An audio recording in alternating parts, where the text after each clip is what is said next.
Philadelphia 76ers will be taking on the Dallas Mavericks tonight in Dallas. So the last time the Sixers played the Mavericks, it was in Philadelphia. We all know how that game went. It was a very easy win for the Sixers. Embiid played well, Simmons played well, and Luka Doncic had a very, very, very off game. However, I did not expect that to be the case for this game, as the Mavericks have been playing a lot better recently. And just seemed like an improved team since then. And if I'm correct, I think they didn't have Porzingis in that matchup, and they will going into this game. So I'm going to be previewing this game, so let's talk about it. So the Sixers are coming off a very easy win, good win, versus the OKC Thunder on the road. And to be honest, that game didn't mean all that much to me. I was very happy with the game just because we were coming off a very tough loss to the Pelicans, where nobody played well at all really in that game. And we came back and we just did what we were supposed to do to a very bad OKC Thunder team and got an easy win.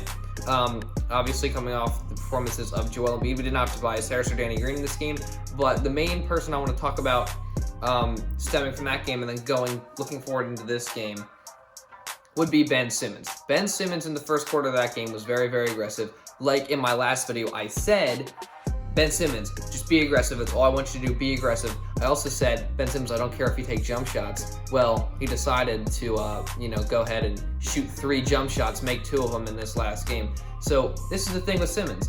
I love Ben Simmons. I don't trust that this is going to keep up in terms of the jump shooting. Now, maybe this is like a little bit of like a, because he was very aggressive in that first quarter, and then he kind of, disappeared for the rest of the game on the scoring side of all aspects of the game. That's the thing. So, Simmons, I think he needs to be a little bit more aggressive throughout the game rather than just going all at one time. And then, obviously he was very good in other areas throughout the rest of that game versus Thunder throughout the entire game, but he kind of disappeared in terms of scoring. So I'd like to see that continue throughout entire games. And over these next few games, I'm going to be looking for him to continue to be more aggressive and get back to that pre-All-Star break form that all Sixers fans pretty much just want to see that from him. And if he continues to shoot jumpers, guys, look at me right now. I don't expect that to happen. I really want it to, but I don't think it's going to. If I'm wrong, I really hope I am, but I'm not confident in it, because there's so many times where he teases you. He shoots a 3-pointer versus the Magic or the Knicks or the Cavaliers. Teams that they suck. Well, the Knicks obviously don't suck this year, but I was talking about last year when he made his first ever one, whatever. I just don't trust him to consistently do it, because it's here he'll shoot a jumper, there he'll shoot a jumper, but he won't continue to consistently do it. But if he does, I'll shut up. I really hope I just have to shut up about it, because I hope he does it. But let's just hope that this was a first step in him getting back to that pre-All-Star break form, because that's all I really freaking care about, guys. All right. Next player to talk about, Joel Embiid, dominant player, freaking MVP, best center in the league, hands down. Sorry, Jokic. No, I'm not. Sorry. Joel Embiid, after having a shaky performance in the Pelicans game, came out last game, 27 points in 27 minutes. Let's hope he keeps up that dominance. Yes, he will. Just saying, because it's Joel Embiid, and he's been consistent all season, aside from a few little blips here and there.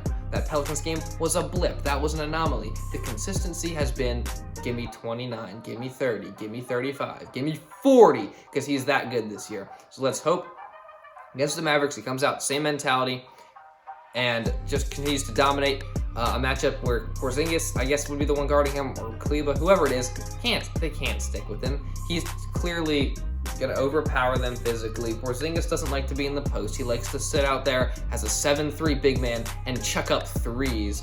So I don't see the physicality with Porzingis. He's not going to be able to hang with Embiid, so they're going to have to be sending doubles. And when Joel is playing up to his full potential and as dominant as he possibly can be playing, then that opens up the game for everyone else, like Tobias Harris, who hopefully he's back this game. And if he is back this game, Tobias, I would just look to him for him to be consistent, continue scoring the ball well, and be good on solid on the defensive end, because that's been an underrated aspect of his game, I think, this year, especially because he's a much improved defender from years past.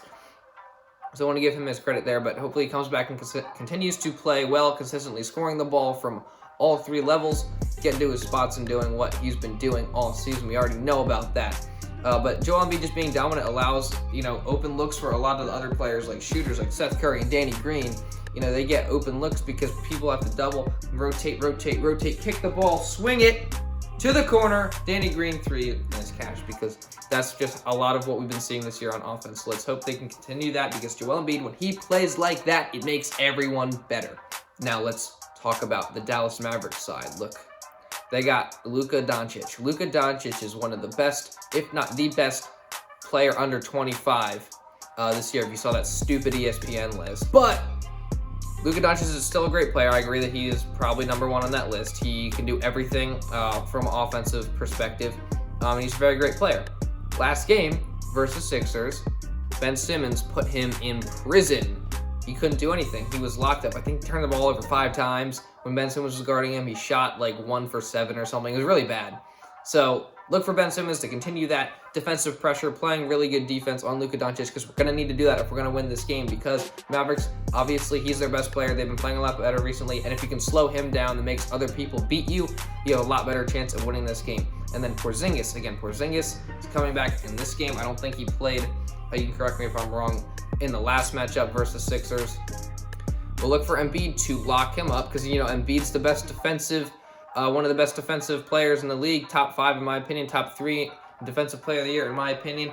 He is that good on the defensive end. He's going to have to follow him around on the perimeter a lot, because that's where Porzingis likes to do a lot of his damage. So you have to look for Joel to be a little bit more mobile, active this game on the defensive end, running around. But no matter what happens with Porzingis and where he gets the ball, Embiid should do a good job on him, just because of how good he is on the defensive end. I'm getting into a prediction for this game. I do expect the Sixers to win this game. I think it's going to be a close game. I'm not going to give you an exact score prediction, but I think it will be within that 10 threshold, around there. Within 10 single-digit games. It's going to be a close game because it's away. Again, even though we've been playing well on the road recently, saw little blips like, Pelicans and things like that. So the Mavericks have been playing a lot better recently. So I expect it to be a closer game. But I do expect the Sixers to get this win. I think they're the better team overall. Obviously, they're first in the East again after the Nets choked one against the Lakers. I was cheering for that when that happened. That was actually really funny to me, that they would go out and they had the chance to, keep their lead in the first place in the Eastern Conference, and they decided Kyrie is going to be like, I'm going to get ejected in this game, and they're just going to lose by 25 to the Lakers and Andre Drummond. So, and one thing I want to talk about with that game too, that I'm noticing, I'm just going to go right off the top of my head here. I noticed that Andre Drummond killed the Nets. He killed LaMarcus Aldridge. What do you think in a 7-game series that the Nets are going to do to stop Joel Embiid if they can't stop Andre Drummond? That's all I have to say about that. But yeah, I do expect the Sixers to win this game versus Dallas Mavericks. Sorry. This happens to me a lot. I cut it out usually, but I won't this time, okay? Let me know your thoughts in the comments down below. If you did enjoy this video, subscribe for more sports talk content, mixes, and hype videos. Like the video, and I'll see you in the next one.